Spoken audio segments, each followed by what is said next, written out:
আজকে আমরা গিয়েছিলাম গঙ্গার ঘাটে চান করতে। এটা হলো আমাদের গ্রামের পাশ দিয়ে বয়ে চলা ভাগীরথী নদী। আজ অনেক দিন পরে এই নদীতে চান করতে এসেছি, আর এসেই দেখছি নদীর চারপাশে বস্তা দিয়ে রেখেছে। বস্তা দিয়ে মনে হয় পাড়গুলো বাঁধিয়ে রেখেছে। আর আজকে যেন নদীর জলটাও অনেক নৌকাটা দেখা যাচ্ছে, ওই নৌকাটা করেই আমাদের ঘাটে আসে গরুর জন্য।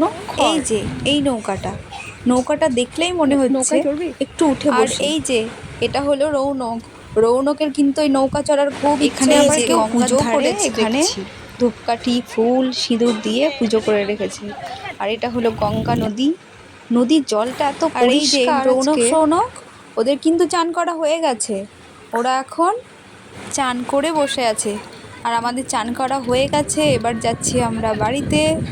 আর এই যে টোটো থেকে ভিডিও করেছি, রাস্তার চারিধারে ধান লাগানো আছে। আর ওই যে দূরে দেখা যাচ্ছে একটা জল ট্যাঙ্ক। এই জল ট্যাঙ্ক থেকেই আমাদের এখানে জল আসে। কত ধান লাগিয়েছে, ধানও হয়েছে।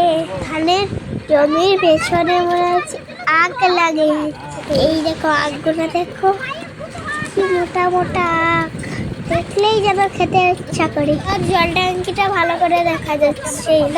এটা আবার একটা মুরগির ফার্ম। এখন এখানে কিন্তু মুরগি নেই, এবার সব মুরগি মনে হয় তোলা হয়ে গেছে।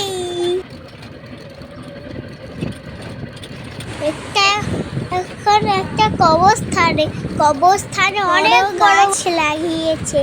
এটা একটা লিচু বাগানে লিচু ধরেছে। আমি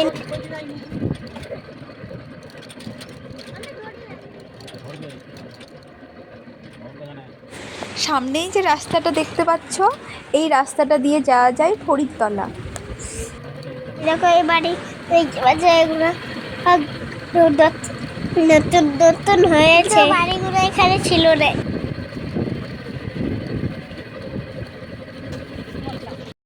এবার আমরা বাড়ির কাছে চলে এসেছি। এবার আমরা বাড়ি যাবো।